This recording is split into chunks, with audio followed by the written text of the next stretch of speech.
The Great British Tag League has started this weekend. Summer Sizzler on Friday, live in Sheffield on Sunday. And the Sons of Southampton were featured on both these shows as we are part of the Great British Tag League. On our block, we are the only team that has 2 matches so far. CPF and True and Lacey have 1 match each. Connor Mills and Jay Joshua haven't started their participation in the Great British Tag League, right? First things first, talking about important stuff, we got to talk about the Sons of Southampton merch. It's been a huge success. JJ Gale actually put it best. Who'd have thought it? The North and Midlands love the Sons of Southampton. Gets yours also class, because what happened is we have sold out of mediums on the stock that I have here. We can make them to order. All right, so little merch update. If you want a medium, you can order them online. We'll be able to deliver it to you, or we'll be able to have them with us, hopefully in time for the upcoming shows. Probably not for this 229. But we have run out of mediums. We're probably not going to add any more mediums. We have 1 2XL left, 1 3XL left. We have limited sizes on large, small, and XL. Thanks for everyone who has bought a bundle. Thanks everyone over the weekend bought themselves a t-shirt. Appreciate the support. Appreciate the fact that you are tolerating the fact the prices are a bit bigger than what normally merch is. This is tag team merch, so the profit is actually going to be divided by 2, so you're supporting 2 wrestlers with 1 purchase. Really appreciate it. I also want to clarify something, because this keeps being brought up, and I feel like I have to address these. I'm not sure if they're allegations or what they are, right? But I know that I'm the person that's taking care of all of it. I done the orders. I got the spreadsheet. I got a spreadsheet. I'm not going to show it to you because he has numbers, but I got a spreadsheet. I am going to split the profits with JJ Gale. Why wouldn't I? The idea that this is all a ploy for me to use JJ Gale's goodwill that he's built with the fans so that I can leverage the brand that he's built for himself against potential sales of merchandise so that I can then keep the profits is very silly. Also, you should buy that merch because JJ's going to go on holiday soon, and I'm pretty sure he would want some holiday money. I am going to split the profits with JJ Gale. Once he asks for them, I'll be able to present him.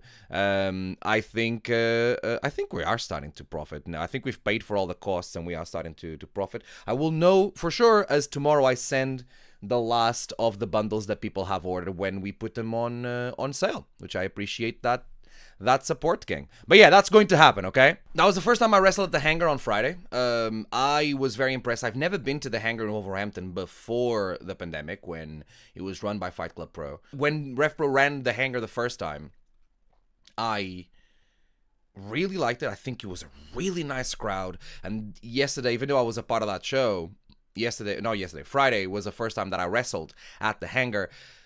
I loved it.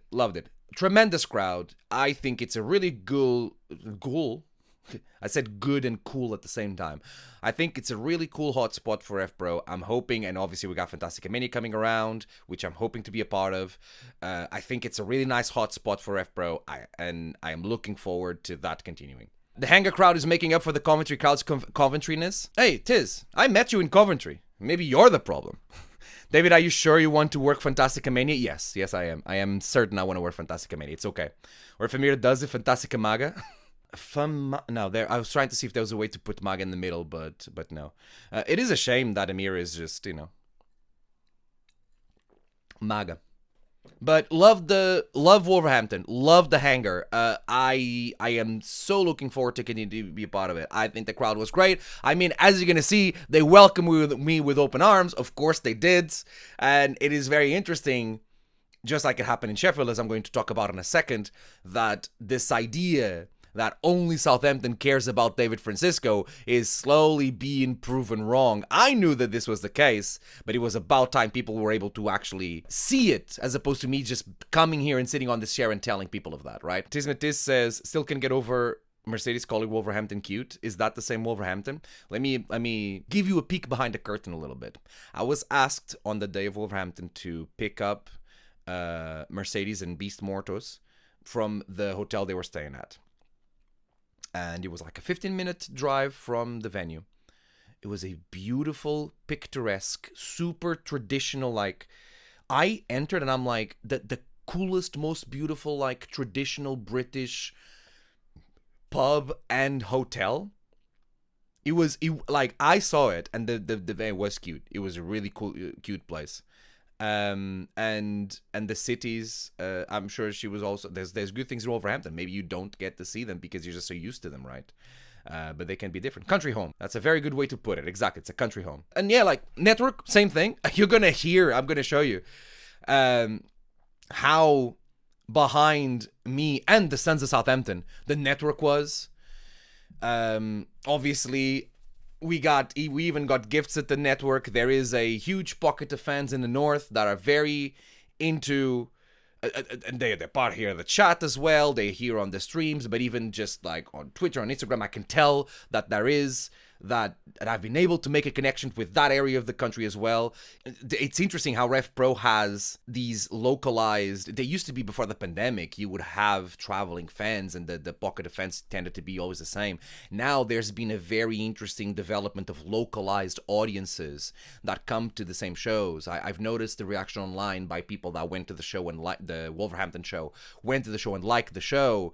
They were saying how they love the show, they can't wait to buy tickets for the next time RevPro is there in Wolverhampton for Fantastica Mania, as opposed to mentioning the idea that they love the show and they now want to come to the anniversary show. And I don't think that is a knock on the anniversary show. I think that is just the idea that these fans are satisfied with just going to the wrestling that is coming to their area. And I think that's a positive in business-wise. I'm not going to get into it now, but I think that's a positive business-wise. So yeah, I think as I'm going to be able to show you, it is very interesting that a team like the team that is called Sons of Southampton is connecting so well to fans all around the country. We saw the reaction when JJ finally accepted to team with me at the 229 in London. Wolverhampton welcomed us with open arms. The Sheffield went crazy for us. I'm a visionary and it's working, and I just want to once again thank everyone that is paying attention and that cares. That means a lot. Sons of Southampton had teamed once. We did beat True and Lacey. I feel like we had the home advantage. I think we had the advantage as well of like the new factor. They didn't know what they were preparing themselves for. True and Lacey, that is, and we were able to beat them with it. So now we wrestled CPF, and truth is, we did not win. We didn't start the Great British Tag League with a win, and I think that's purely because of CPF's experience, right? CPF was just more experienced. I think there's a lot of moments in that match in Wolverhampton where JJ and I are not fully on the same page, and that's purely because of our lack of experience as a team and just being in that team environment and being able to kind of like read what the other person's doing. CPF, they're friends, they know each other very well, they have drilled all their offense, and they were able to just be a better team than us, right? To take advantage of positions that they were able to put us in and get the win from that, right? Things worked out better against True and Lacey the day after. I think the fact that we've beaten them before has is a factor to it. Maybe the Sons of Southampton are True and Lacey's kryptonite, right? Maybe there's a thing where True and Lacey just can't beat the Sons of Southampton, right? We tightened up loose ends. We were able to kind of, when we are teaming now against True and Lacey for the third time, and after the work we've done with bringing a little bit of new offense into the fold that we were kind of presenting at this with the CPF match, and then brought the same thing to the True and Lacey match, we were now more experienced in trying to get that offense in, and basically we had a chance to drill it in a match, if that makes sense. We still did a tag on the wrong corner, which is crazy. I'm going to show you that in a second. And then Will Caven was there to help True and Lacey. And I think that they thought that was going to be an advantage, but actually it wasn't a disadvantage. I think the fact that Will Caven was there was key to the fact that we were able to win. Because there's a direct correlation between what happened with Will Caven, me getting him kicked out, and then us being able to ride that momentum into beating True and Lacey. Sounds like a them problem, am I right? So, here's how Wolverhampton welcomed the Sons of Southampton. Yeah, they went crazy. Yeah. They did. This is Summer Sizzler, one of the biggest shows of the year for Revolution Pro Wrestling, and just like it happened at High Stakes, the RevPro fans cannot be indifferent to David Francisco.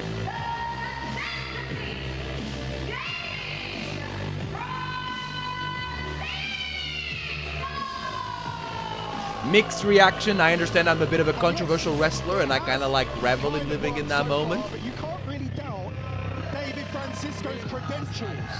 He's gone toe-to-toe. He's defied odds against some of the very best that Revolution Pro Wrestling has to offer. And perhaps all David Francisco needed was a little heart and soul. This was the opportunity where I was able to give JJ Gale his Sons of Southampton t-shirt. Oh, look. David Francisco's got a t-shirt. He's had merchandise made. I did have merchandise made. Now, is that a step too far for JJ Gale? Will he accept that? Very nice, by the way. Very nice of Andy to mention all my accolades. I'm glad that there is at least someone in Rev Pro that keeps in mind the things that I've been able to do in my very short tenure as a full member of the Rev Pro roster, right? The impact that I've made in a year in this company, and and all the accolades that I've been able to accomplish are not to be forgotten. And I appreciate that Andy Quillen is one that doesn't forget them. Dave Bradshaw, on the other hand, seems to forget them. As Anthony Russell's saying, he seems to even forget the fact that wrestlers will make merch, right? Nothing bad ever happens when a new tag team gets merch. What do you mean? Possibly go wrong for the Portugales. Portugales does sound good.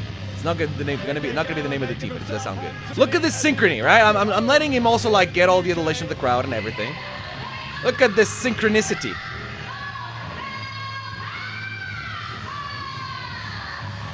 Maybe able to finally get him to allow me to do this one, okay? Thanks, Wolverhampton. Appreciate you welcoming the Sons of Southampton with such open arms. I guess for one day we were your sons too. We were your the stepsons of Wolverhampton, maybe.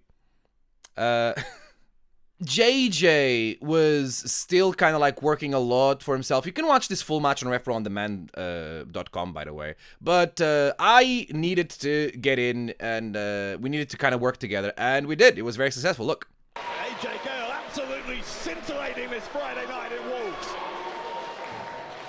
And JJ Gale, David Francisco just tagged himself in whilst JJ Gale's on fire, but, well, Gale got caught, Francisco got caught, and Gale's undeterred. Again, I throw people around now, by the way. This is me. See, that worked, right? I know that I like. That passage of action with a pin attempt. He's just giving. Look at David Francisco giving Gale the thumbs up there, just trying to get his approval, make sure that Gale was okay with that blind tag. Listen, JJ Gale was fine. I know he was surprised with the fact that we teamed together, but we did. I want to publicly apologize, by the way, to everyone that was in Wolverhampton. We didn't get a chance to deliver on the double suplex promise that we make here, and we probably should have. Blind tags keep you healthy. A blind tag a day keeps the Doctor of Thugonomics away. Escape a double suplex attempt there. Francisco knocked to the outside. Gale can't get a hold of Danny Black. Francisco pulled down the middle rope. Black went flying down to the outside. Smart. And I single-handedly am able to kind of like stop Danny Black's momentum. And off the assist from Francisco, who's very quickly got himself back into the Sons of Southampton corner. And now we have control of him. JJ Gill in this moment here is kind of telling me that he's not super happy. Like, oh, please don't do that. And I'm like, sorry, listen. Leopard can't change its spots, right? It's worked for me and it's working for us. I mean, here we are working together and taking control over Danny Black, all right? TK Cooper, that's crazy that your combo runs on the impetus that you're going to get blocked by the person in the corner. No. I'm going in to hit a clothesline. But if I get blocked, then I am able to adapt my position for JJ to take advantage of it. Or JJ sees that he can use me as a launching pad for that uppercut.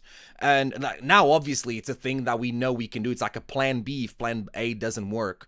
And he's just using it, right? We're not depending on it. There's a plan A, right? I'm going to crush the person in the corner, pull him out, and throw with a suplex. We drill it. You saw how quickly JJ Gill just threw Danny Black at me after he hit him with the second uppercut, because he knows that is the end point of that combo that we're doing. But if by any chance Danny Black blocks, then he'll be able to take advantage of that, right? And I'm there to use it. The same way that if he's able to block JJ Gill and he's in a simple position, if I have to step off of him to hit a clothesline, I'm sure that JJ Gill is not going to mind, right? That's the point of working together. I feel like a blind tag would make the Doctor of Thugonomics appear because you can't see them. Oh, god damn it, Lishi, that is good. We were able to kind of keep Danny Black isolated for a while. I think that because it was the first time ever that we were actually controlling an opponent that we never done that before, like isolating one of our opponents and be able to try and grind him down to get the win. We didn't have as much experience on that, and Danny Black has been in the position of suffering that and being able to escape that much more than we've been in a position of controlling someone. Therefore, because of that, he was able to turn things around, got Joe Lando in at some point. Joe Lando and Danny Black actually have me isolated. They do that little backbreaker moonsault thing that they do, okay, and then they're gonna go for the FIJ, and I am able to single-handedly turn things around to benefit the Sons of Southampton. All right, you convinced me. Thank you, TK. And I thought about these things. These things I thought of, TK. Come on. What if you start throwing JJ, throw your opponents off? I can throw JJ at my opponents.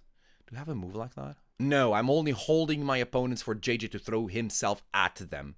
There's a lot of that, as we're going to see. That sucks, by the way. You have nowhere to go to protect yourself. I saw Joe Lando coming at me. And if I'm on the floor, I may be able to manipulate my board in a certain way. I am getting squished between Joe Lando's momentum and body and Danny Black's knees against my back and my lungs. That sucks. They take a little bit too long here. I'm able to kind of like get my breath back. I kind of realize I'm in the wrong place. I kind of maybe give them a false sense of security by cowering out a little bit. Joe Lando moonsault on me, right? And Francisco grabbed the there it is. fingers. Deadly punch. Technically illegal. I'm sure David Francisco. Not 20. YouTube video breaking down why it wasn't. Don't you dare say that. You'll be accused of a conspiracy theory, won't you? And bamboozle into Everstone kick.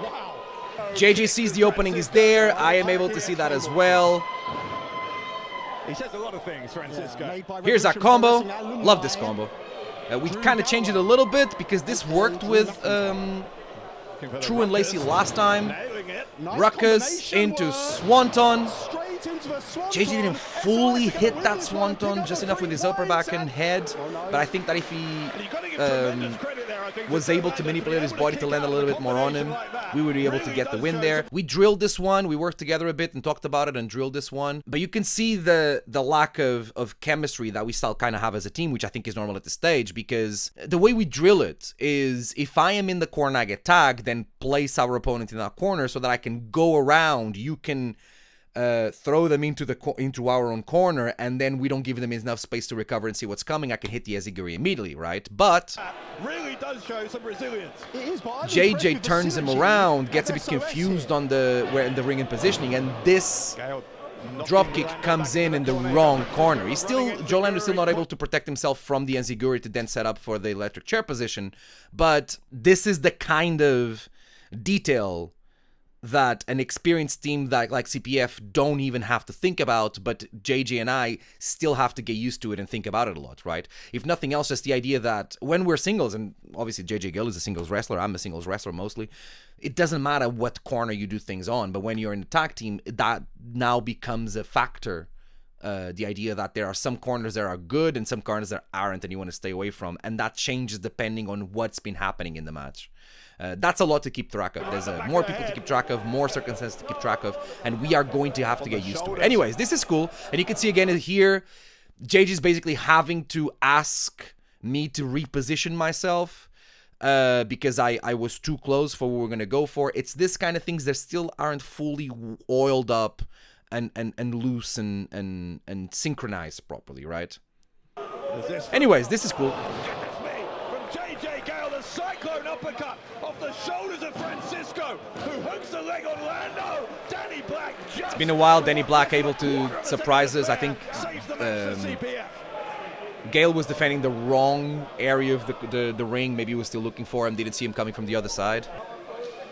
And this has been a strategy I've been going for. The idea of like, okay, here we have these combinations. Let's try them. Let's try...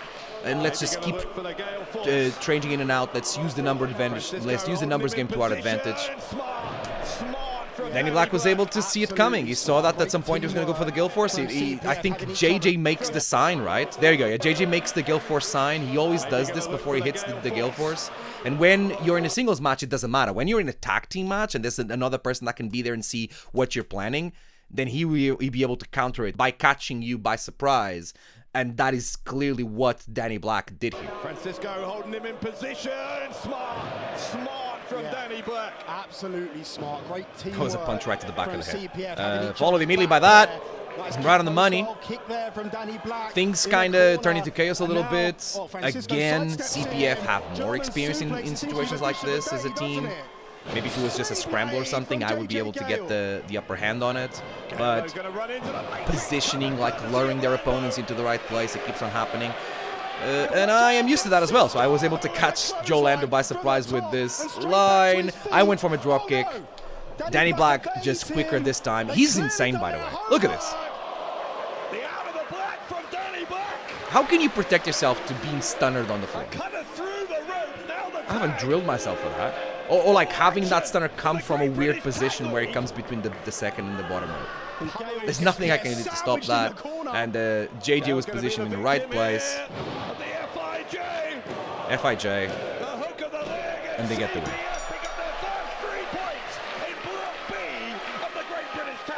I think that experience that they have as a team and our inexperience as a team was a key factor to the result of the match here, right?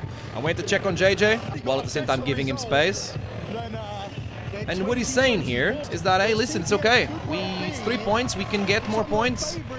It's only 3 points we lose. We can keep on going. Like, he's into it. He took the loss well. I think he's enjoying the competition, having a partner to work with, right? We still got 2 matches. We're still good, okay? I'm going to go break down the standings on it. The thing about not having this win is that we are not depending on ourselves anymore to win the block, but we're still in contention. I think that is a big positive, right? That takes us to Sheffield. And if you thought Wolverhampton was loving the centerpiece, listen to this. Opportunity in the Trios Grand Prix. They feel that way. They are even more motivated here in the Great British Tag League as here comes the first of the Sons of Southampton. I come out and I take my time. I know Sheffield by now loves and respects the centerpiece. So I'm just going to do an entire entrance. I'm expecting to do the full entire entrance and wait for JJ in the ring. Francesca starts announcing me, and I don't know who did it. They just cut my entrance. I guess I have no entrance. Yeah, thanks. Poor Francesca, poor me. No one gets an entrance. I see what's happening here. Anyway, out comes JJ Gale. I think he's going to be like, oh, I guess he didn't have an entrance. But no, he's going to walk in with his hoodie, not see anyone, turn around. It actually is good to see JJ Gale. Sure it is. Sure it is. I never experienced this next to JJ. That was the first time. You can circumvent this by having a mashup team. I don't know if it's possible to do a mashup like that. But there maybe a Sons of Southampton theme coming. Right, anyways, this here. Let's talk about this here. As I was a merch at the beginning of the show, my match was match 6, so I was there outdoors. I didn't go to merch during the break. I was surprised by a lovely group of people, some of them in the chat right now, that gifted me this t-shirt right here. It says, on my way to ruin all your freaking plans. All your plans? There's no freaking, is there? On my way to ruin all your plans. And this beautiful gremlin drawing by MJ, who's on the chat right now. MJ is one of the voices of Waffly Bollocks and not Awfully Bollocks. That's something completely different. Waffly Bollocks have this segment where they give gremlin points to wrestlers, depending on how gremly they act in that week. And there was... Can I find it? I can probably find it. I want my spot right now! Am I ready? Is the microphone on? Good! Let's go! That was another outrage of justice in Revolution Pro Wrestling, and I cannot stand that this is happening again. I'm trying my best to not call it a conspiracy, but it's really hard not to. Am I wrong? Have I ever been wrong? No, I've never been wrong. I am not wrong! This tournament was not for me anyways! I should not be a part of it anyways! This is a tournament to determine the person that's going to wrestle for the Undisputed British Heavyweight Championship at the Revolution Rumble show that was eventually won by TK Cooper. This is an outrage of justice just because you want to put a little stupid tournament together to please some of the people that are the same people that have the gall to say that I don't belong in a place like this, but I do. I'm in the ring with Ricky Knight Jr., with Leon Slater, with Michael Oku, with Luke Jacobs, and my God, I keep beating all of them! I will not rest until I get my freaking title back. And if you think I've been doing the wrong one now, wait what happens in the future. I do not care how much chaos I'm causing because I'll be loving every time. And I will be a little gremlin that will ruin all your freaking plans. Move! The gremlin thing just came to my mind as I'm yelling sitting in that chair right there. But the reason why it's on my mind is because of this segment that I just told you about in the Waffly Bollocks podcast. There was a conversation about it on Blue Sky, and eventually this happens, right? With, I don't know how long this has been in the works, But MJ from Waffly Bollocks creates this design, apparently commissioned, right? And I love it. And there was like a group of people with different colored shirts wearing these ones right here. It's the absolute best. Thank you so much. This is really cute, and I would like we should do something with it. It's a little FRN gremlin. Look at that. That's great. It is so cool. It was the best of surprises. I loved it. Thanks, MJ. Thanks everyone that was involved. It's the absolute best. And I'm also happy that we were able to show, even if just a little snippet, the t-shirt right there on the Rev Pro show. On My Way to Ruin All of Your Plans is great. It's just, the On My Way gets me big. Fame at last, let's go. Nah, it's the best. MJ, I'm so happy with it. It was a delightful surprise. Thank you so much. And he does love to keep our faves from us. Well, maybe after yesterday, he won't keep me away from Sheffield much longer. So thanks for the support. Well, Sons of Southampton, when they debuted as a team in Southampton, was successful. They were on the losing end. Hey, if nothing else, we got some like going up the turnbuckle synchronicity, and that's good. The match starts with chaos. I understand that True and Lacey are like not the happiest of guys after everything that's been happening to them lately, including losing to us, right? And there's like JJ's on the outside with Will Caven. I got a 2-on-1 attack on me. Mark Drew comes in and just jumps on JJ full body. But that does leave me and Kieran alone in the ring. And when I was telling you that I throw people around now, this is what I'm talking about. Who did they win against? Within Southampton, we'll look it up for you. I'll look it up in a second. Go for it. As a colour commentator, you could have done your research and found out What? yourself. Colour commentator? What the hell are you talking about? I get paid to sit here and annoy Quilden. That is my entire job. Huge fall-away slam from David Francisco. The son of Southampton, by way of Portugal, eats the shoes. The match continues. I see that JJ's not there. Obviously, I now know because I saw the footage and we talked about it, but I didn't know that JJ was like attacked on the outside like he did. I'm just gonna go for the end and then maybe a ruckus there. Make a wish. That sucks. And the match continues. We should discuss the end of the match, and the reason that makes me say that Will Caven was actually a factor in True and Lacey losing as opposed to winning this match, and it's the fact that he interfered so much and he ended up being a distraction for True and Lacey. JJ brings me into the match for us to do the very same drilled play that we did in Wolverhampton, the one that I was talking about, the positioning with Jolando. This time the positioning was much better. You know, we were able to work together on it. Francisco with a roar as he runs into the corner. Big corner, Enzo Guerri. Oh, Jesus Christ. Oh, Jesus Christ. This time I knew exactly where to place myself. I made the mistake of positioning Mark not in the right place because Will Caven just dragged his foot under the rope and then got the Scottish ref's attention on it. So I'm in the ring, I see that Will Caven is out there. First of all, screw Will Caven, right? I just made him pay. Francisco wiping out the former cruiserweight champion. And then, why would you say that? What a prick. Maybe Will Caven is a factor that needs to be eliminated. Picking up Mark True. Oh, True. Absolutely. I see this reversal by Mark True as an opportunity to give just that. Francisco did he get tripped up? No. And if there's something I can do, is trick the Scottish ref into making a decision that may not be the fairest one. Am I right?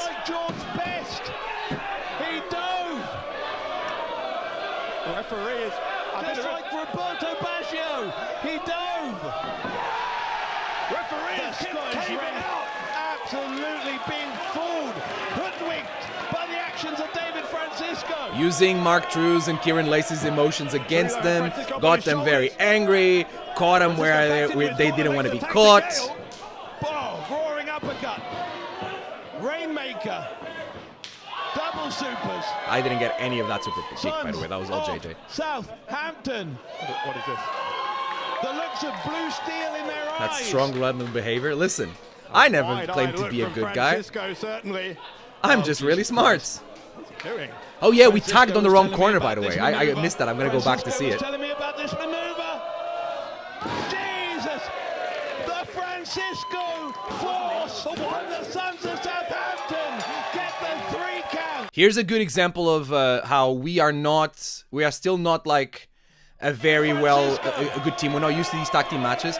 JJ Gale is not in our legal corner. JJ is literally on True and Lacey's corner. But we just, like, after the tiredness and all the beating that we suffered on the match and everything, I didn't notice and JJ didn't notice. And the Scottish ref, you know, being someone who is such a stickler by the rules, enforced the proper tag.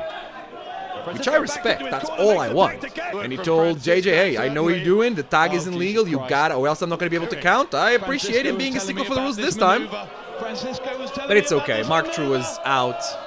Jesus! The Francisco! The Gale Francisco, there you go. The Sons of Southampton get the 3 count. The Francisco Force. Absolutely, the combination of David Gideon called it the Francisco Force. The Francisco Force wins. I did discuss the moves with Gideon, right? Southampton 3 points, baby. Emma, exactly. Well done to the Scottish ref. We have criticized the Scottish ref for a lot in the stream, but when when he's right, and he was right. He was right in everything he did here. From making sure we did the tag in the correct corner, all the way to kicking Will Caven out. Great decisions here by the Scottish ref. I like Francisco Force better. I'm gonna call it the Francisco Force, regardless of what name we end up deciding on. Go check out these matches on Pref Pro On Demand if you haven't had the chance to yet. I honestly believe that this is some of my best work in Rev Pro, especially the Sheffield match. There's a lot that I'm very happy with. I can't wait to just spend the 3 hours I'm going to spend grabbing clips from this and spreading these clips around. I am supposed to and earned my right to be a Rev Pro roster member and a wrestler that belongs in any show that Revolution Pro Wrestling puts up. If you don't like that, if that makes your guts tingle a little bit in hate and anger, oh no, oh my god, that sounds like a you problem. Because if you want to fight it instead of enjoying what's in front of you, cool. Alright, okay.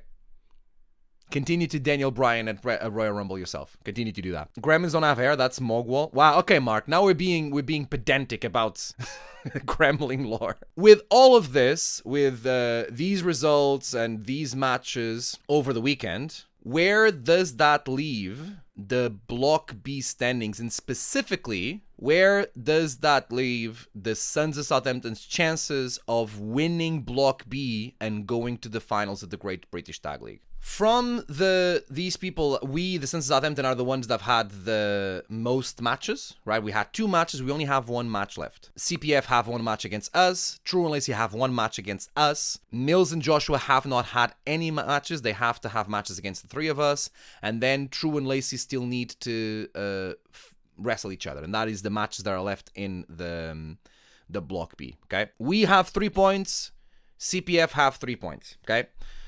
The only way that we would be depending on ourselves is if we won all the matches, okay? The thing about having 1 loss in a 4-team round-robin elimination tournament is that if you lose 1 match, you stop depending only on yourself to win. So right now, there's a lot of circumstances that can happen here, okay? Here's the first thing. True and Lacey already have a loss, so they won't be able to be in this position. But CPF for now are undefeated. Mills and Joshua haven't had any match so far. If they win all their matches, which means that one of them would beat the other, one of these teams would beat the other team, then I'm not counting with ties here, by the way, because that obviously at this stage, especially, that will complicate everything. But if any of these 2 teams just wins all 3 matches, they win the block. That's it. It's over, right? So we are not in a position where we can do that. Obviously, we've lost one of the matches against CPF. If CPF win another match, it is very likely that that means we're eliminated. I didn't fully do a full scenarios of the Great British Tag League, but if that happens, it is very likely that we are eliminated. Because even if we win our second match, and the only way we can not be eliminated is if we win our second match, CPF will have 6 points the same way that we do, and in the tiebreaker, CPF have defeated us, so they will win the Great British Tag League. As I said, the only way that we advance in the Great British Tag League is if we defeat Mills and Jay Joshua, right?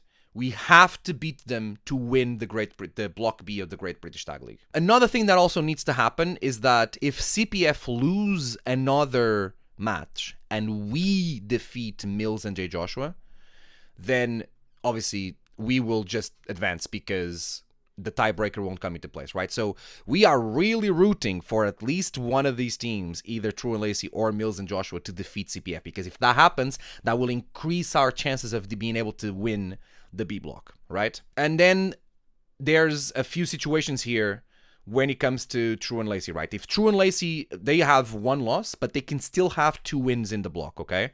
If they beat CPF and Mills and Joshua, then we can advance only if Mills and Joshua also beat CPF.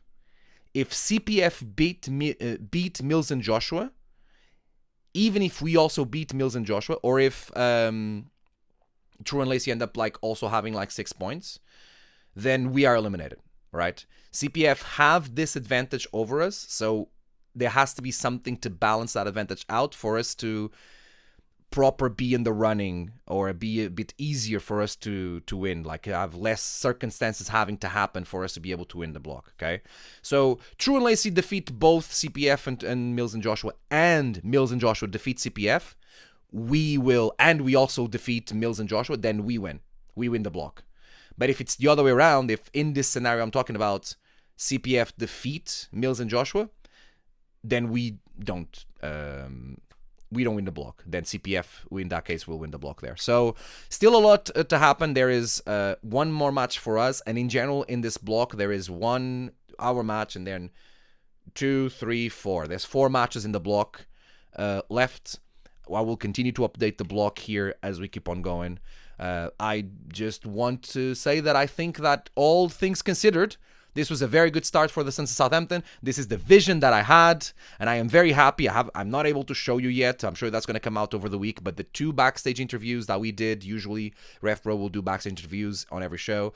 The 2 backstage interviews we did, JJ Gill was warming up more and more to the idea of the Sons of Southampton, and even on the last one, he was very heartfelt in saying that he thought that this was a mistake in the beginning when we started, and truth is, it has not been a mistake. I've been a man of my word. What a surprise, huh? What a surprise. Thanks to everyone that's been helping with the success of the Sons of Southampton, and above all, thank me for having the vision and the idea. You're all welcome. Stripe has hair and he's the king of the Gremlins. Who's Stripe? Oh, he does have hair. Look at that. Is that like gray hair? Is he old? I've seen the movie. I don't remember. I've seen the movie a while ago. I just don't remember it. I do remember Stripe though, yes. Look at this Gremlin. To be fair, that is Stripe, right? That kind of is Stripe inspired, isn't it?